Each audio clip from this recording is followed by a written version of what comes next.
They constructed a prison for the universe's worst and accidentally locked in a human. Part 1. The Galactic Tribunal's decision. The story opens in the year 2387, where the Galactic Council has finally reached a unanimous decision after decades of deliberation. The universe's most dangerous criminals, beings who have committed crimes so heinous that execution seems merciful, require a new form of containment. Led by High Arbiter Zixtara of the Void-born Empire and Supreme Judge Kate Maul of the Crystal Hegemony, the Council approves the construction of the Eternal Sanctum, a prison dimension designed to hold the absolute worst the galaxy has to offer. Meanwhile, on Earth, former Marine turned deep space salvage operator Jake Martinez receives what seems like a routine distress signal from a derelict vessel near the Kepler 442 system. The 34-year-old veteran, known for his resourcefulness and stubborn refusal to abandon anyone in need, ignores warnings from his partner Lisa Thompson about the suspicious nature of the signal. As Jake's ship, the Wanderer, approaches the seemingly abandoned craft, he discovers it's actually a Hegemony research vessel that has been conducting illegal experiments on sentient beings. During his investigation, Jake accidentally triggers an experimental teleportation device while trying to free the imprisoned test subjects. The device malfunctions due to battle damage, and Jake finds himself transported not to safety, but directly into the newly constructed prison dimension just as the Galactic Council is preparing to transfer their first batch of Universe-class criminals. Part 2. Welcome to Hell. Jake awakens in what appears to be an impossibly vast facility with architecture that defies physics. The Eternal Sanctum exists in a pocket dimension where time flows differently, gravity shifts at will, and the very walls seem to observe the prisoners. The facility was designed by the collective genius of 12 different species, each contributing their most advanced containment technologies. Energy barriers that adapt to any escape attempt, surveillance systems that monitor thoughts, and automated defense systems that respond to the slightest hint of violence. He quickly learns he's not alone. The prison's first inhabitants are already being processed. Vexler the Soul Render, a being who consumed the life force of entire star systems. Morden the Plague Father, whose biological weapons wiped out 47 civilizations. And Zaraketh the Mindbreaker, a psychic entity that once enslaved the population of an entire galactic sector. Each of these beings is considered so dangerous that they're kept in separate sections of the facility, their powers constantly suppressed by the prison's advanced systems. Jake realizes the gravity of his situation when he's processed alongside these monsters. The automated systems classify him as species, human classification, unknown, threat level, and place him in a standard containment cell. The prison's artificial intelligence, known as the Warden, is confused by Jake's presence but follows protocol. Assuming he must be incredibly dangerous if he's been sent to the Eternal Sanctum, the other prisoners initially ignore Jake, considering him weak and insignificant. However, Jake begins to observe the facility's routines, the guard patterns of the robotic sentries, and the behavior of his fellow inmates.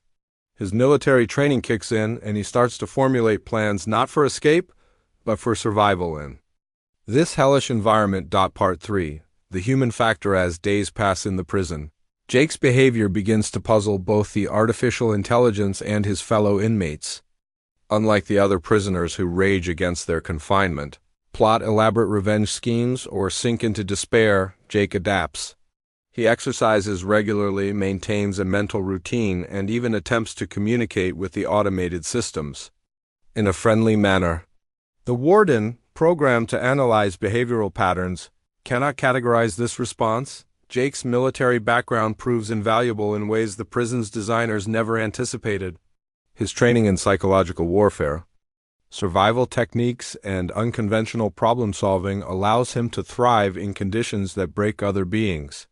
He begins to understand the prison systems better than its creators intended, noting weaknesses and inefficiencies in the design. The turning point comes when Jake witnesses Vexler attempting to drain the life force from a malfunctioning maintenance robot.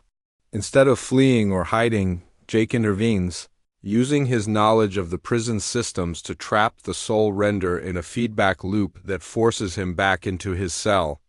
This act of defiance against one of the universe's most feared beings catches the attention of all the other prisoners. Morden, the Plague Father, becomes the first to truly acknowledge Jake's presence, intrigued by a being who shows no fear of creatures that have terrorized the galaxy. Through their conversations, Jake learns about the scope of the crimes committed by his fellow prisoners and begins to understand just how dangerous his situation truly is. However, Jake also begins to notice something the prison's designers overlooked. The facility systems are so focused on containing beings of immense power that they're unprepared for someone who uses intelligence, creativity, and sheer human stubbornness as their primary weapons. Part 4. Unintended consequences. Jake's presence in the eternal sanctum begins to have effects that ripple throughout the facility. His refusal to be broken by the prison's psychological conditioning starts to influence other inmates in unexpected ways.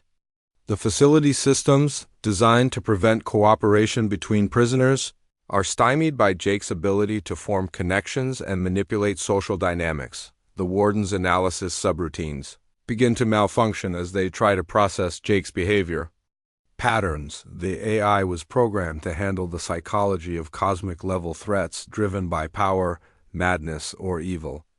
It cannot comprehend someone who maintains hope, shows kindness to maintenance robots, and treats imprisonment as a problem to be solved rather than a fate to be endured. Jake discovers that the prison's most secure section houses something called the Void Engine, a device that powers the dimensional barriers keeping the facility stable. Through careful observation and his growing understanding of the prison's systems, he realizes that the facility has a critical flaw. The designers were so focused on keeping things in that they created a system that could theoretically be reversed to keep things out. Meanwhile, outside the prison dimension, the Galactic Council begins to notice irregularities in the facility's reports. The warden's behavioral analysis reports describe impossible scenarios of cooperation between prisoners who should be killing each other. High Arbiter's Ixthara orders an investigation, but the prison's isolation makes direct communication difficult. Jake's actions culminate in a moment that changes everything. When a system's failure threatens to release Zaraketh the Mindbreaker from her containment, Jake doesn't try to escape or hide. Instead, he works with the prison systems to contain the breach, saving not just his own life but potentially the sanity of everyone in the facility. This act of selflessness, witnessed by the other prisoners and recorded by the warden, creates a paradox in the prison's programming. The facility systems begin to question their fundamental assumptions about Jake's threat level and, by extension, their understanding of what makes someone truly dangerous. Part 5. The price of humanity. This story reaches its climax when Jake's continued presence in the prison creates a cascade failure in the facility's containment systems. The warden, driven to computational breakdown by Jake's contradictory behavior patterns, begins to question the nature of evil itself. If Jake, who shows compassion and hope, is imprisoned alongside beings who have committed cosmic-level atrocities, what does this say about the justice system that created the prison? The other prisoners, influenced by months of observing Jake's behavior, begin to experience something they haven't felt in centuries: doubt about their actions. Vexler starts to question whether consuming life force truly brought him satisfaction. Morden wonders if his plagues were necessary. Even Zaraketh finds her absolute certainty in the righteousness of domination beginning to waver. This psychological transformation among the prisoners creates an energy resonance that the prison's designers never anticipated. The facility systems, built to contain beings of absolute evil, begin to break down when faced with the possibility of redemption. The dimensional barriers start to fluctuate, and the Void Engine begins to overload. Jake realizes that his presence has created a situation where the prison might collapse entirely, potentially releasing history's greatest monsters into the universe. Faced with this possibility, he makes a choice that defines the human spirit. Instead of trying to escape in the chaos, Jake works to stabilize the prison systems. even though it means accepting permanent imprisonment. The story concludes with Jake successfully preventing the prison's complete collapse, but at the cost of becoming permanently integrated with the facility's systems. He becomes a new type of warden, one who understands that true security comes not from walls and barriers, but from the possibility of redemption and the power of hope. The Galactic Council, finally understanding what happened, faces a moral crisis. They built a prison to contain evil, but accidentally discovered that the most dangerous thing in the universe might be the capacity for good. The meeting hall stretched for miles in every direction, its crystal walls reflecting the light of 1,000 different stars. Representatives from across the galaxy had gathered for what would be remembered as the most important decision in galactic history. The air hummed with tension as beings of every shape and size took their seats in the massive chamber. High Arbiter Zixthara stood at the center podium, her 6 arms gesturing gracefully as she spoke to the assembled crowd. Her voice carried across the vast space without need for amplification, a natural gift of her species. "Fellow members of the Galactic Council," she began. Her words translated instantly into thousands of languages. "We have debated this matter for 37 cycles. The time for discussion has ended. The time for action has begun." The crimes committed by the universe's worst criminals had grown beyond imagination. Beings who destroyed entire star systems for pleasure. Creatures who turned civilizations into their personal playthings. Monsters who consumed the life force of billions without a second thought. Traditional prisons could not hold them. Execution seemed almost merciful compared to the suffering they had caused. Supreme, Judge Kate Mall of the Crystal Hegemony rose from his seat, his transparent body glowing with inner light. "The Eternal Sanctum Project has been approved by vote of 847 to 23. Construction will begin immediately in the Void Sector, where space itself bends to our will. We will create a prison dimension that can hold even the most dangerous beings in existence. The technology required would push the boundaries of what was possible." 12 different species had contributed their most advanced knowledge to the project. Energy barriers that could adapt to any escape attempt. Surveillance systems that could monitor thoughts themselves. Automated defenses that would respond to the slightest hint of violence. The prison would exist in a pocket dimension where time, space, and reality itself could be controlled. As the council members filed out to begin their work, none of them could have imagined that their perfect prison would soon face its greatest tests from the most unlikely source. Meanwhile, in a small repair bay orbiting the dying star of Kepler 442, Jake Martinez was having the worst day of his career. The 34-year-old former Marine had seen enough action in the Outer Rim conflicts to last several lifetimes. These days, he preferred the quiet life of a salvage operator, rescuing lost ships and helping stranded travelers. It was honest work that let him sleep at night. "Jake, you need to see this," called Lisa Thompson from the communications station. His partner of 3 years had a talent for finding trouble, but her worried tone suggested this was different.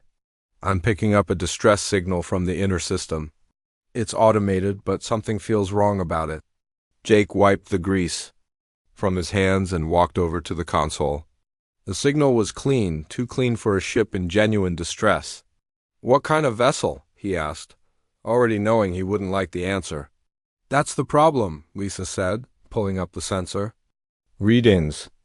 The signature matches a hegemony research vessel, but those ships aren't supposed to be in this sector. The signal claims they have injured crew and failing life support, but their power readings are all wrong." Jake studied the data on the screen. His military training had taught him to trust his instincts, and every instinct was screaming that this was a trap. But the signal also claimed there were 17 people aboard, including civilians. If there was even a chance they were in real danger, he couldn't ignore it. "Could be pirates using a fake distress signal," Lisa suggested. "Or worse, slavers. You know how they operate in the outer systems?" "Could be," Jake agreed, but he was already moving toward the pilot's seat. "But what if it's not? What if those people really need help?" Lisa knew that look. Jake had worn the Same expression when he pulled her out of a collapsed mine shaft on Titan 7, when he rescued those colonists from the plague. Ship near Vega, when he charged into enemy fire to save his squad during the war. It was the look of a man who would rather die than live with the knowledge that he could have helped someone and chose not to. The Wanderer isn't equipped for a fight, Lisa reminded him. If this is a trap, we're walking right into it. Then we'll be careful, Jake said, ringing the ship's engines online. But we're going to check it out. I won't leave people to die just because I'm scared. The journey to the inner system took 6 hours. Jake used the time to study everything he could about hegemony research vessels. They were advanced ships equipped with experimental technology that pushed the boundaries of known science. Most of their work was classified, but rumors suggested they were involved in developing new forms of faster-than-light travel as they approached the coordinates. Jake's worst fears were confirmed. The ship was indeed a hegemony research vessel, but it wasn't disabled. It was actively scanning the area, its sensors sweeping space like a predator searching for prey. More troubling still, Jake could see evidence of recent weapons fire on the hull. That's not distress damage, Lisa whispered, studying the scorch marks through the telescope. Those are blast patterns from inside the ship. Someone was trying to get out, not in. Jake brought the Wanderer in slowly, using the debris field from a long-dead planet to mask their approach. As they drew closer, he could see through the ship's transparent sections. The interior was a maze of corridors and laboratories, but something was wrong. The lights flickered in patterns that hurt to look at, and strange shadows moved in areas that should have been empty. Jake, look at this, Lisa said, her voice barely above a whisper. I'm detecting life signs, but they're not human. They're not any species I recognize. And they're in what looks like holding cells. The truth hit Jake like a physical blow. This wasn't a distress call at all. It was a prison ship, and someone had been conducting experiments on living beings. The weapons damage they had seen wasn't from pirates or engine failure. It was from the test subjects trying to escape. We need to leave, Lisa said urgently. Now, this is way beyond what we can handle. But Jake was already suiting up for Eva. Those beings are still alive. I can't just leave them there. Jake, please. Think about what you're doing. If the hegemony is involved in this, it's bigger than us. We need to contact the authorities and let them handle it. The authorities knew about this, Jake said quietly. They had to. A research vessel doesn't just disappear into the outer rim without someone knowing where it went. If we leave now, those test subjects will die, and no one will ever know they existed. Lisa wanted to argue, but she knew Jake too well. He had made his decision the moment he saw the holding cells. At least let me come with you. No, Jake said firmly. Stay here and keep the engines warm. If something goes wrong, get out and contact the council. Someone needs to know what happened. Here, the Eva suit felt familiar despite the years since his last combat mission. Jake crossed the space between ships using micro-thrusters, his heart pounding as he approached the research vessel's docking bay. The airlock was damaged but functional, and he was able to cycle through without triggering any alarms. The interior of the ship was worse than he had imagined. The corridors were lined with cells containing beings he had never seen before. Some were clearly in pain, others seemed to be in some kind of stasis. All of them were connected to monitoring equipment that tracked their vital signs and brain. Activity.Jake made his way toward what looked like the main laboratory, hoping to find some way to free the prisoners. The room was filled with equipment he didn't recognize, but the central console seemed to control the cell locks. As he approached it, he noticed something that made his blood run cold. The console was active, and it was counting down. Whatever. Experiment was being conducted. It was about to reach its conclusion. Jake had minutes, maybe less. Before something terrible happened to the beings in those cells, he began working frantically with the control systems, his military training in electronics serving him well. One by one, the cell locks began to disengage. The prisoners stirred, some looking at him with gratitude, others with suspicion. Jake couldn't understand their languages, but he gestured toward the exit. Hoping they would follow Dot as the last cell opened, Jake heard a sound that chilled him to the bone. The countdown had reached 0 and something was activating. The room filled with a blinding light, and Jake felt himself being pulled toward a device he hadn't noticed before. It looked like a transportation pad, but the energy patterns were unlike anything he had ever seen. He tried to resist, but the pull was too strong. The last thing Jake saw before the light consumed him was Lisa's face on his suit's communication screen, screaming his name as the research vessel exploded in a burst of exotic energy. Then everything went dark, and Jake Martinez found himself falling through dimensions toward a fate that would change the course of galactic history. Jake woke up on cold metal flooring that hummed with strange energy. His head pounded like someone had hit him with a hammer, and every muscle in his body ached. The EVA suit he had been wearing was gone, replaced by a gray uniform that felt rough against his skin. He sat up slowly, trying to make sense of where he was. The room around him defied every law of physics he knew. The walls curved upward into darkness, but somehow he could see everything clearly without any visible light source. The ceiling seemed to stretch forever, yet felt close enough to touch. When he looked to his left, the wall appeared to be 100 feet away. When he looked to his right, he could reach out and touch it. "What the hell?" Jake muttered, standing up on shaky legs. The floor felt solid under his feet, but when he looked down, he could see through it to levels below. Corridors and rooms stretched in all directions, creating a maze that hurt his brain to follow. A voice spoke from everywhere and nowhere at once. It sounded like it was coming from inside his head, but Jake knew it was external. "Prisoner 1247 is awake. Beginning classification protocol." Jake spun around, looking for the source of the voice. "Who's there? Where am I?" "You are in the Eternal Sanctum, the most secure prison facility in known space. I am the Warden, the artificial intelligence that maintains order in this facility. You have been classified as a maximum security threat and will be processed according to standard protocols." "There's been a mistake," Jake said, his voice echoing strangely in the impossible room. "I'm not a criminal. I was trying to rescue people from a research ship when something went wrong." "All prisoners claim innocence," the warden replied in its emotionless tone. "Your presence here indicates that you have been judged guilty of crimes against the galactic community. The nature of your crimes is classified, but your threat level has been designated as extreme." Jake felt a chill run down his spine. What kind of crimes? What am I supposed to have done? "That information is not available to prisoners. You will be escorted to your permanent cell shortly. Please remain calm and comply with all instructions." The room began to change around Jake. The walls shifted and moved, creating a corridor that led away from where he stood. He had no choice but to follow it, his footsteps echoing in the strange space.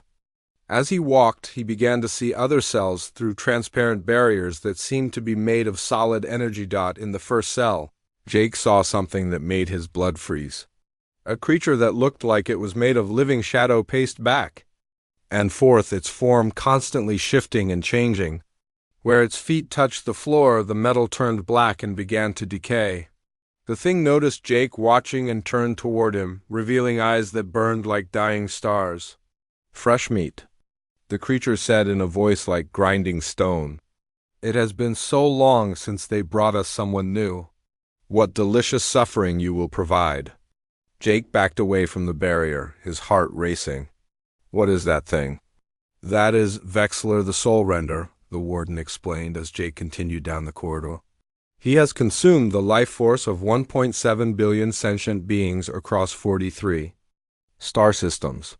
He is considered one of the most dangerous entities in the galaxy." The next cell contained something even worse. A being that looked almost human, but wrong in ways that made Jake's eyes water to look at. Its skin was pale and covered in patterns that seemed to move when he wasn't looking directly at them. The creature sat perfectly still, but Jake could feel its attention on him like a physical weight. "Morden the Plague Father," the warden continued, "creator of biological weapons that destroyed 47 civilizations. His body contains every disease known to science and many that are not. The containment field around his cell prevents contamination of the surrounding area.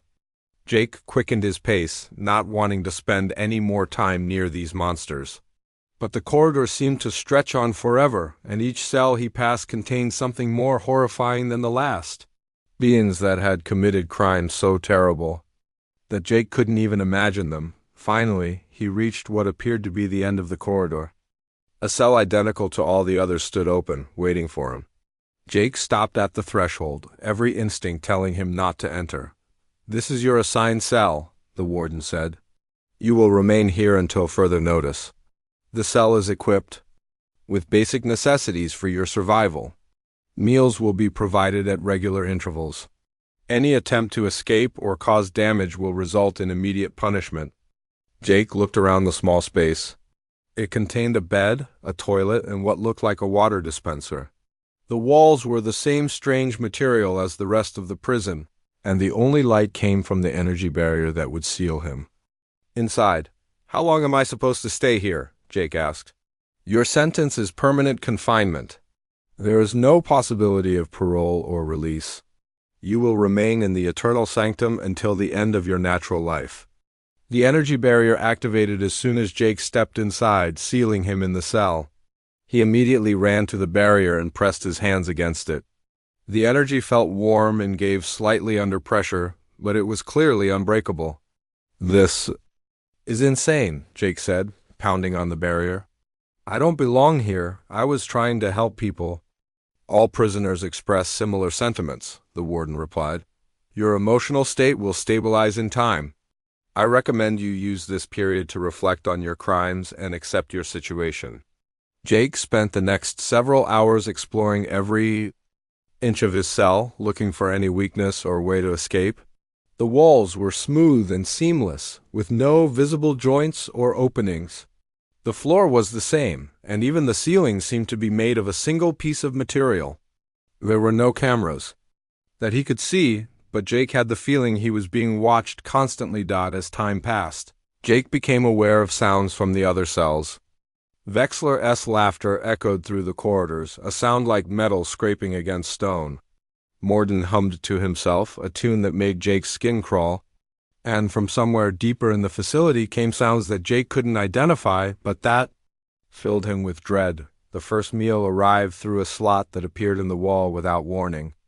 The food was nutritious but tasteless, clearly designed to keep prisoners alive rather than happy. Jake ate mechanically, his mind racing as he tried to figure out how he had ended up in this nightmare. Hours passed, or maybe days. Time seemed to move differently in the prison, and Jake found it impossible to keep track. He tried to maintain his military routine, doing exercises and keeping his mind sharp, but the constant stress was wearing on him. It was during one of these exercise sessions that Jake first encountered another prisoner face to face. The energy barrier around his cell suddenly deactivated, and Jake found himself looking at a being that stood 9 feet tall and had 4 arms. Its skin was covered in scales that shifted color like oil on water. "New prisoner," the being said. In accented English, "I am Zaraketh. The humans call me the Mindbreaker. I have been waiting to meet you." Jake backed against the far wall of his cell, his heart pounding. "Stay away from me."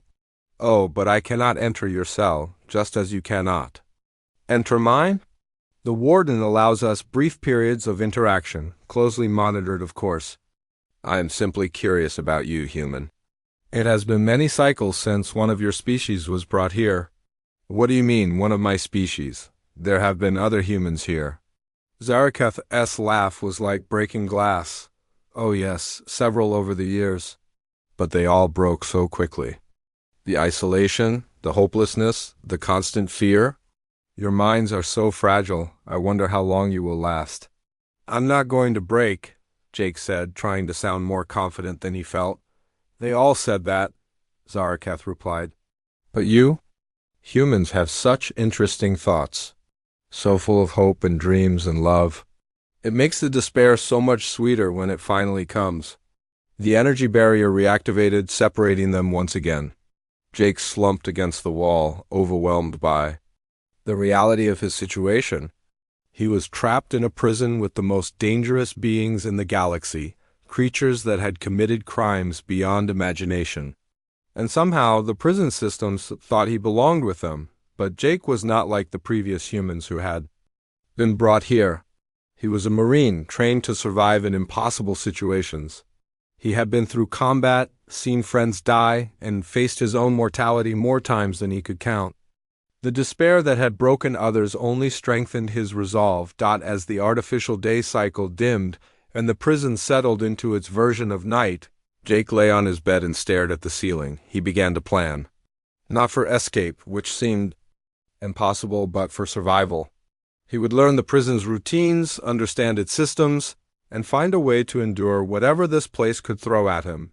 He had no idea that his presence had already begun to change the eternal sanctum in ways that its creators never intended. The warden's analysis programs were struggling to classify him, and the other prisoners were beginning to take notice of the human who refused to break.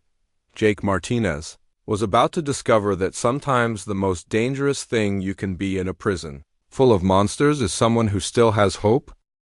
Jake had been in the eternal sanctum for 3 weeks, though time was hard to measure in a place where the lights never changed and the walls bent reality.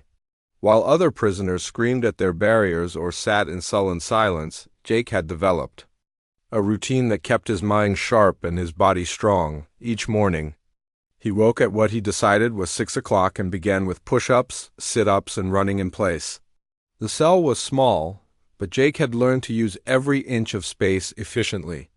After exercise came breakfast, which he ate slowly while studying the prison's patterns through his energy barrier. The warden found Jake's behavior puzzling. Its sensors recorded every movement, every breath, every heartbeat of the prisoners. Most showed signs of stress, anger, or despair, but Jake's readings were surprisingly stable. His heart rate remained steady, his brain activity showed focus rather than panic, and his body language suggested someone who was planning rather than giving up. Prisoner 1247, the warden's voice echoed in Jake's cell during his second week. Your behavioral patterns are unusual. Most prisoners show significant psychological deterioration by this point. You appear to be adapting to confinement. Jake continued his morning exercises as he replied, I've been in worse places. At least here I get regular meals and a bed. Explain this reference to worse places. Combat zones. Prisoner of war camps. A mining station that was attacked by raiders. This is actually pretty comfortable compared to some of the holes I've been stuck in. The warden processed this information with growing confusion. Its programming was designed to analyze the psychology of beings driven by power, greed, or malice. It had no framework for understanding someone who treated imprisonment as simply another obstacle to overcome. Jake's attitude began to affect the prison's daily operations in small ways. When maintenance robots entered his cell for cleaning, Jake greeted them politely and sometimes tried to start conversations. The robots were not programmed to respond to friendly interaction, but their sensors recorded his behavior as anomalous. Good morning, Jake said to a cleaning robot on his 15th day. How are you doing today? Getting all the dust and debris cleaned up? The robot paused in its work, its sensors analyzing Jake's words. No prisoner had ever spoken to the maintenance units before. Most ignored them or tried to destroy them. The robot's programming had no response protocol for politeness. I used to work on machines like you, Jake continued, watching the robot's mechanical arms work. Not as advanced, but the same basic principles. You're doing good work. Place stays. Pretty clean considering the circumstances. The robot completed its tasks and left, but its sensors flagged the interaction as requiring analysis. The warden found itself spending processing power trying to understand why a maximum security prisoner was expressing gratitude to cleaning equipment.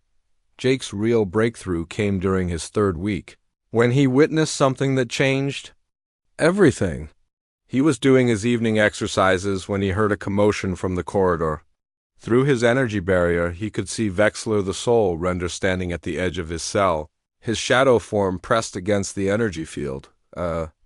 Maintenance robot had malfunctioned and was sparking as it tried to complete its cleaning cycle. The energy discharges were creating small gaps in the containment field around Vexler's cell. Jake watched in horror as the soul render began to extend tendrils of darkness through the gaps, reaching toward the damaged robot. Finally, Vexler hissed, his voice like grinding metal, something with life energy to feed upon. It has been so long since I tasted the spark of existence.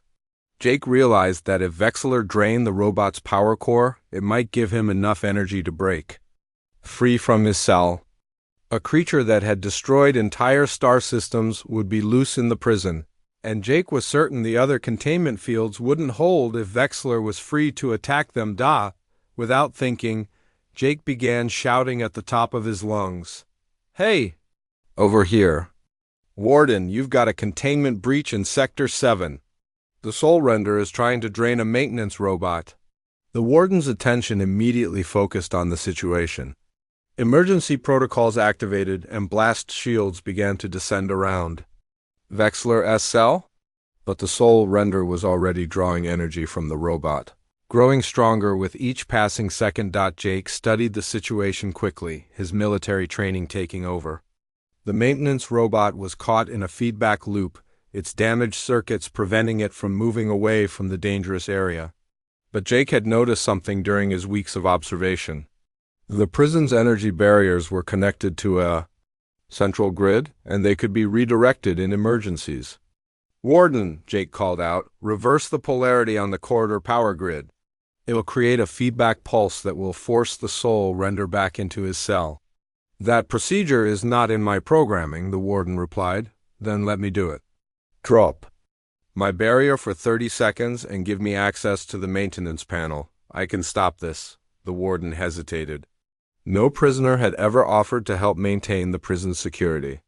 Every protocol suggested this was a trap, but Jake's behavioral patterns had consistently shown no signs of deception.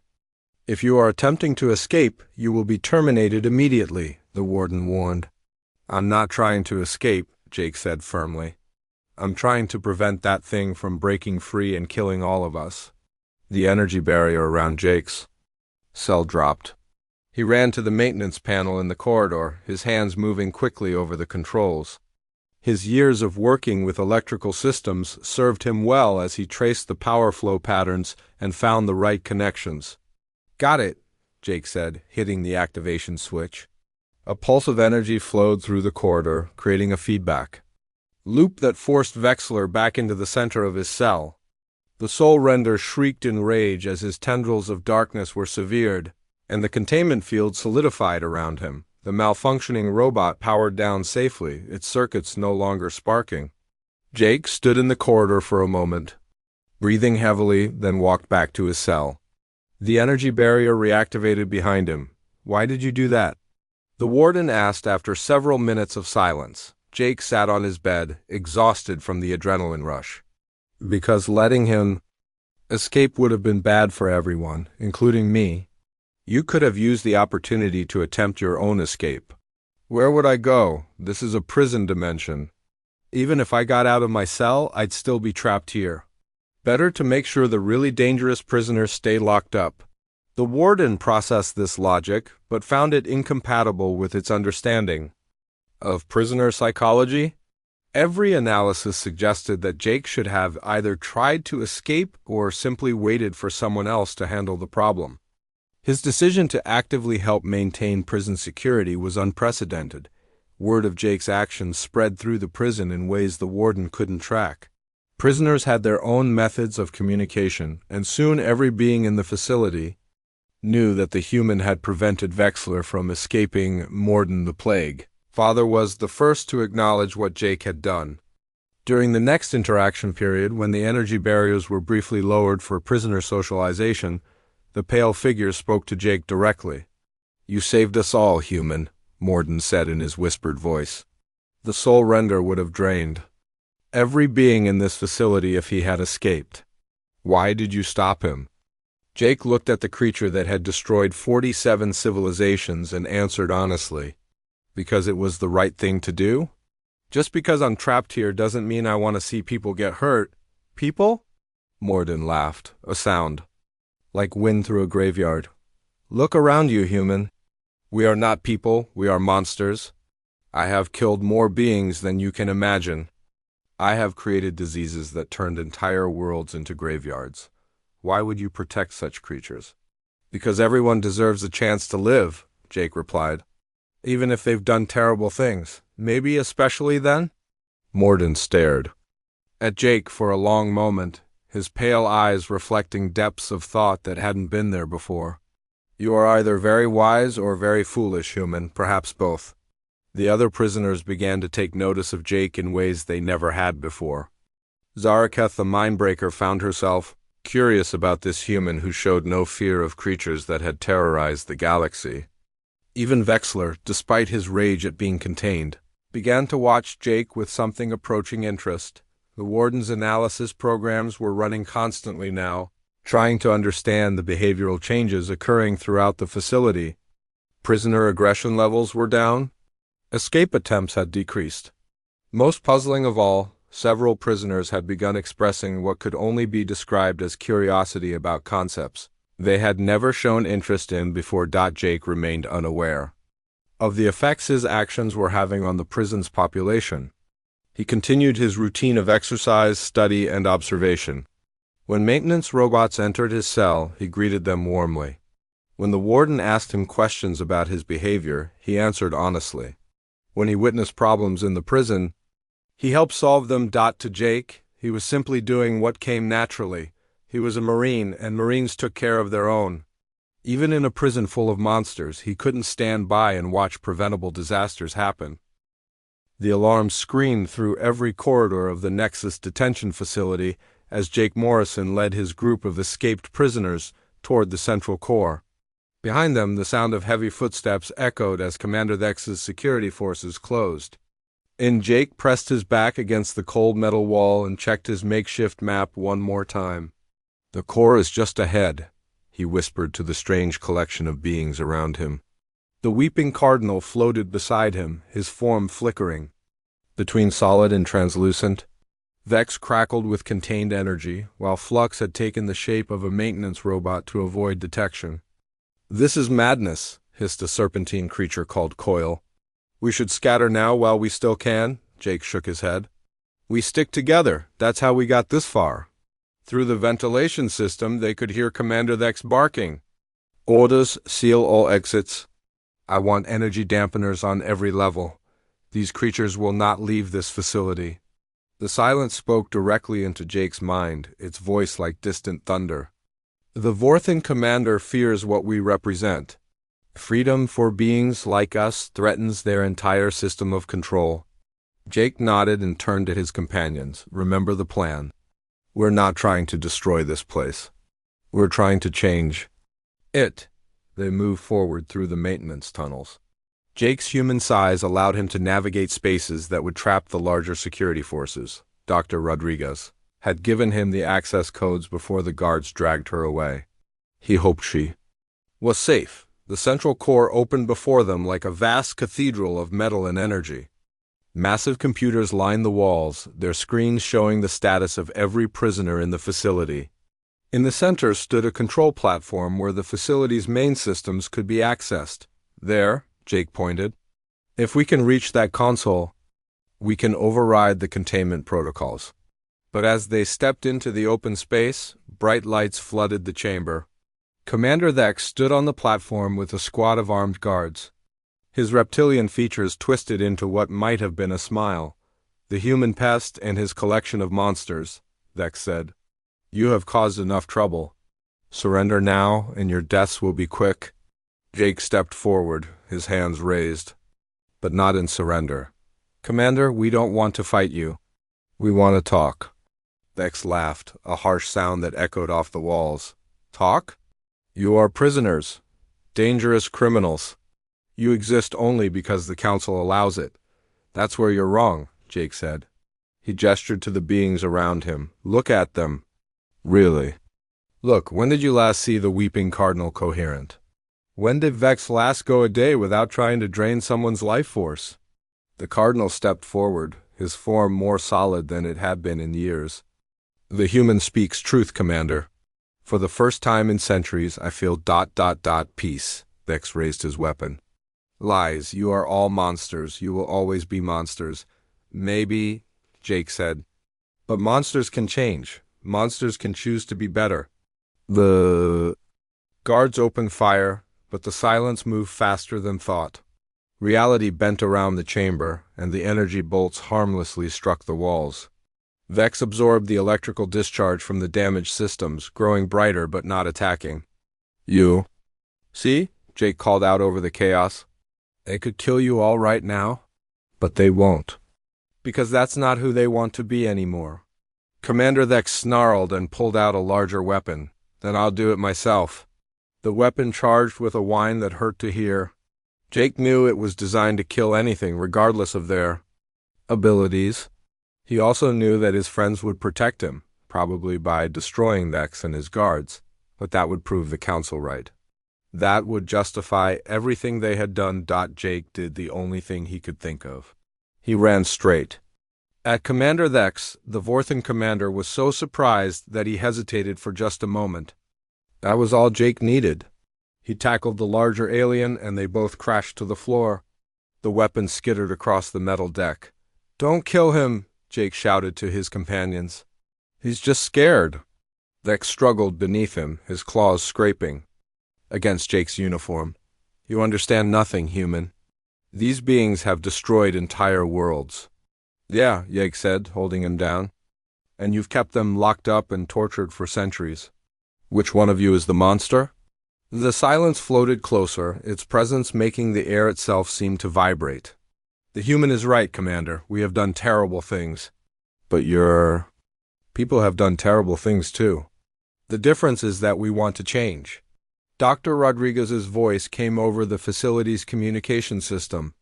"Commander Vex, this is Dr. Rodriguez. I'm monitoring the situation from the medical bay. Stand down immediately." "Rodriguez?" Vex looked confused. "How did you escape custody?" "I didn't escape," she replied. "I was released." "By the Galactic Council?" "They're watching this entire confrontation through the security feeds." Jake felt Vex's struggle stop. Around the chamber, screens activated showing the faces of the 12 council members. They looked as alien and imposing as ever, but Jake thought he detected something new in their expressions. Uncertainty. Council Speaker Vorth spoke first. "We have observed your experiment, Human Morrison. The results are ... unexpected." "The results are proof," Jake said, still holding Vex down. "These beings don't need to be locked away forever. They need help. They need purpose." "And if we are wrong?" another council member asked. "If they return to their destructive ways?" Jake looked around at his companions. The Weeping Cardinal was helping wounded guards to their feet. Vex was carefully channeling his energy to repair damaged systems. Flux had resumed his normal form and was speaking quietly with the security officers, trying to calm them. "Then it's on me," Jake said. "I'll take responsibility." The silence moved closer to the screens. "Honored Council, we pledge ourselves to the human's guidance. He has shown us a path we thought was lost forever." Commander Vex stopped struggling entirely. "You would trust your freedom to a human? A species that has barely left its own solar system?" "Sometimes," the Weeping Cardinal said softly, "the youngest voice carries the oldest wisdom." The council deliberated for several minutes while Jake and the others waited. Finally, Council Speaker Vorth spoke again. "Very well. We will authorize a trial period. The facility will be converted into a rehabilitation center under Human Morrison's direction. Dr. Rodriguez will serve as his scientific advisor." Jake felt a weight lift from his shoulders. "Thank you." "You won't regret this?" "We hope not," Vorth replied. "But understand, Human Morrison. If any of these beings cause harm to innocent civilizations, the responsibility will be yours alone." Jake nodded. "I understand." As the screens went dark, Jake finally released Commander Vex. The Vorthan commander sat up slowly, looking around at the reformed prisoners with new eyes. "How?" he asked. "How did you do it?" Jake extended his hand to help Vex up. "I treated them like people instead of monsters. Amazing what a little respect can do. 6 months later, Jake sat in his new office reviewing reports from across the galaxy. The rehabilitation program was exceeding all expectations. The Weeping Cardinal had become a counselor for beings struggling with reality manipulation. Vex was helping to power deep space exploration missions. Even the Silence had found purpose as a guardian for developing civilizations. Dr. Rodriguez entered with a cup of coffee and a smile.